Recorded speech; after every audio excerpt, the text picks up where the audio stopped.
असं वाटतं की पाकिस्तान हा जो देश आहे आतंकवाद्यांना प्रोत्साहन देणारा देश आहे. अनेक वेळेला आतंकवाद्यांचे हल्ले आपल्या भारतामध्ये झालेले आहेत. ज्याला पाकिस्तानचं सरकार पाकिस्तानच्या आर्मी जबाबदार आहे. त्यामुळे माननीय नरेंद्र मोदी यांनी भूमिका घेतलेली आहे की आता कॉम्प्रोमाइज नाही. आणि डोनाल्ड ट्रम्प यांच्याबद्दल आम्हाला आदर आहे. ते एका मोठ्या देशाचे अध्यक्ष आहेत. नरेंद्र मोदी साहेबांबरोबर त्यांचे अत्यंत संबंध चांगले आहेत. भारत आणि अमेरिकेमध्ये अत्यंत चांगला संवाद आहे. पण पाकिस्तान आणि भारताच्या या जो सध्याचा प्रॉब्लेम आहे त्याच्यामध्ये भारताची भूमिका ही आहे की पाक व्याप्त काश्मीर आमच्या ताब्यामध्ये मिळालंच पाहिजे. पाक व्याप्त काश्मीर जर पाकिस्तानकडे राहिलं तर पुन्हा अशाच पद्धतीचे आतंकवादी हल्ले होत राहणार आहे. टुरिस्ट वरती बेलगावमध्ये हल्ला झाला. त्यामुळं भारताने मागणी केलेली आहे की पाक व्याप्त काश्मीरचा जो आपला जो ताबा आहे तो सोडावा आणि पाक व्याप्त काश्मीर आमच्या ताब्यामध्ये आलंच पाहिजे अशी आमची आग्रही मागणी आहे. मी अनेक वेळेला राज्यसभेमध्ये पूर्वी लोकसभेमध्ये सुद्धा अनेक वेळेला मागणी केलेली होती की पाक व्याप्त काश्मीर आम्हाला त्याने दिलं पाहिजे. जर त्याने दिलं नाही तर पाक व्याप्त काश्मीरसाठी युद्ध केलं पाहिजे आणि पाक व्याप्त काश्मीर आपल्या ताब्यामध्ये घेतला पाहिजे. आणि एवढंच नव्हे जर वेळ आली तर पाकिस्तानला ताब्यात घेतलं पाहिजे. ही भूमिका मी अनेक वेळेला मांडलेली आहे. पाकिस्तान आम्ही काही देऊ इच्छित नाही, परंतु पाक व्याप्त काश्मीर आमच्या ताब्यामध्ये दिलंच पाहिजे अशी आमची आग्रही भूमिका आहे. आणि डोनाल्ड ट्रम्प किंवा आणि कोणाची जी मध्यस्थी आहे ती आम्हाला यामध्ये नको आहे. डायरेक्ट भारत पाकिस्तान बरोबर चर्चा करायला तयार आहे. जर आतंकवादी ऍक्टिव्हिटी थांबल्या आणि जर पाक व्याप्त काश्मीर आम्हाला सोपवला तर मला वाटतं की युद्धाची आवश्यकता अजिबात नाही.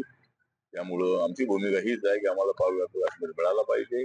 आतंकवादी ऍक्टिव्हिटीज थांबल्या पाहिजेत आणि इनोसंट लोकांचे बळी घेण्याचा जो प्रयत्न पाकिस्तानचा आहे तो थांबला पाहिजे अशी आमची भूमिका आहे. युद्धविराम योग्य आहे का? म्हणजे असं एवढं सगळं आपल्या 27 लोक बळी गेलाय.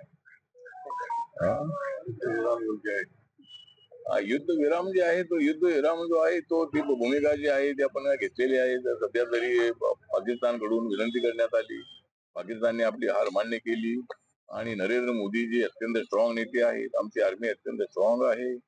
आमचं एअरफोर्स अत्यंत स्ट्रॉंग आहे. नेव्ही अत्यंत स्ट्रॉंग आहे. आर्मी अत्यंत स्ट्रॉंग आहे. हे त्यांनी पाहिलेलं आहे आणि त्यांनी आमच्यावर हल्ले करण्याचा प्रयत्न केला पण त्यांचे हल्ले आपण वळून लावलेले आहे. आणि आम्ही मात्र पाकिस्तान जे आतंकवादी अड्डे होते ते सर्व उद्ध्वस्त केलेले आहे. त्यामुळं युद्ध जे आहे ते सध्या तरी आपण थांबवलेलं आहे. चर्चेतून काय मार्ग निघत असेल तर अत्यंत चांगली गोष्ट आहे आणि नरेंद्र मोदी यांनी घेतलेली भूमिका योग्य आहे. सध्या तरी युद्धविराम आहे. शरद पवार हे युतीसाठी फायद्याचे ठरू शकतात का?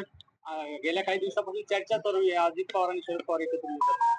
मला वाटतं की शरद पवार साहेब आणि अजित पवार साहेब एकत्र होते एकत्र आज जे आहेत. फक्त वादाचा मुद्दा एवढाच आहे की एनडीए सोबत किंवा महायुती सोबत जायला हरकत नाही अशी अजितदादांची भूमिका होती. आणि अजितदादांचं म्हणणं हेच होतं की पवार साहेबांना तुम्हाला शिवसेना चालते बीजेपी का चालत नाही. त्यामुळे जर पवार साहेब जर कदाचित आमच्यासोबत आले असते. मी अनेक वेळेला मागणी केली होती की राजकारणामध्ये असे निर्णय बदलायचे असतात. देशाच्या फायद्यासाठी निर्णय बदलायचे असतात. नरेंद्र मोदी हे विकास पुरुष आहेत. आपण पाहिलेला आहे 10-11 वर्षामध्ये देशामध्ये डेव्हलपमेंट.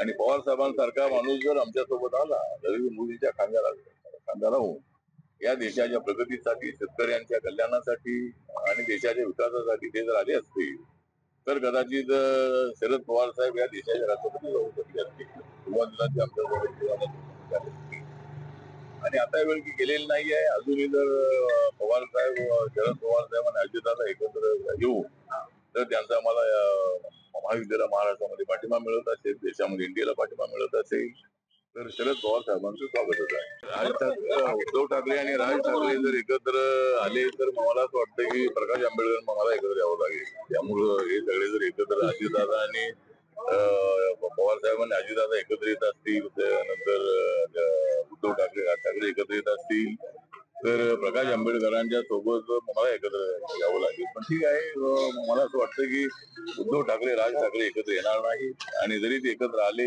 तरी महाविकास आघाडीमध्ये खूप पडेल आणि त्याचा फायदा आम्हाला होईल. त्यामुळे त्या दोघांना एकत्र यायचं असेल तर त्यांनी यावं अशी माझी त्यांना सूचना आहे. आणि महाराष्ट्राच्या राजकारणामध्ये फारसा बदल होणार नाही. विवाह योजना जी आहे ना ती केंद्रानं बंद केलेली. नाही, केंद्र आणि आंतरजातीय विवाहाचा विषय माझ्या मंत्रालयाचा आहे आणि आम्ही डॉक्टर आंबेडकर फाउंडेशनच्या वतीनं आम्ही 2.5 लाख रुपये जे आहे इंटरकास्ट मॅरेज आम्ही ते देतो. महाराष्ट्र गव्हर्नमेंटच्या वतीनं 50,000 रुपये ते देतात. त्यामुळं इंटरकास्ट मॅरेज ला म्हणजे ज्यांना मदत जे अनुदान आहे मानधन आहे ते देण्यास बंद केलेलं आहे, अजिबात नाही आहे. आणि मी त्या खात्याचा मंत्री असल्यामुळे मला त्याच्याची काही माहिती देणार नाही, परंतु आमच्या देशाची जी जनरल योजना आहे ती काही बंद होणार नाही आणि ती चालू राहणं हे आपल्या समाजाला एकत्र आणण्यासाठी अत्यंत आवश्यक आहे. प्रत्येक वर्षाला कमीत कमी 2.5 लाखापेक्षा जास्त इंटरनेट मॅरेज होतात आणि समाज जवळ येतो आहे, तरुण तरुण एकत्र येत आहे आणि ही आपल्या देशासाठी सामाजिक न्यायासाठी अत्यंत महत्वाची बाब आहे आणि म्हणून ही स्कीम बंद होणार नाही असं मी या ठिकाणी सांगू इच्छितो. शेवटचा प्रश्न साहेब, सामाजिक राज्यामध्ये न्याय- लाडकी बहीण योजना महत्वाची योजना आहे आणि त्या योजनेसाठी सामाजिक न्याय विभागाचा निधी वळवण्यात आलेला आहे. त्याला उद्दिष्ट लावून सामाजिक न्याय मंत्री असं म्हणतात, जर गरज नसेल तर हे खातं बंद करा महाराष्ट्रामध्ये. त्याची खंत त्यांनी व्यक्त मला वाटतं की संजय शिरसाट हे सामाजिक न्याय खात्याचे मंत्री आहेत आणि त्यांच्या खात्याचा जो निधी आहे तो गोरगरिबांचा निधी लाडक्या बहिणींकडे वळवून योग्य नाही आहे. लाडक्या बहिणींना त्यांचा जो अधिकार आहे तो मिळाला पाहिजे. पण समाज कल्याणची इतर मोठी खाती आहे त्या मोठ्या खात्यांचा निधी वळवला पाहिजे. सामाजिक न्याय खात्याचा निधी वळवून अत्यंत अयोग्य आहे. कर्नाटक राज्यामध्ये तर असा कायदा आहे की सामाजिक न्याय खात्याचा निधी अजिबात पुढे वळवता येणार नाही. तर महाराष्ट्र सरकारकडे माझी मागणी आहे की आपण याचा कायदा करावा आणि सामाजिक न्याय खात्याचा निधी कुठे वळवता येणार नाही या संबंधामध्ये निर्णय घ्यावा अशी आपली मागणी आहे. आणि लाडक्या बहिणींना जे 2100 रुपये जाहीर केले होते, 2100 रुपये जरी आता थोडा आर्थिक आपण थोडे अडचणीत असलो तरी आर्थिक परिस्थिती सुधारल्यानंतर लाडक्या बहिणींना आम्ही 2100 रुपये देऊ असं आश्वासन माननीय मुख्यमंत्री फडणवीस एकनाथ शिंदे अजितदादांनी दिलेलं आहे. त्यामुळे लवकरच त्यांना 2100 रुपये मिळतील अशी मला अपेक्षा आहे आणि ते मिळावेत अशी माझी मागणी आहे.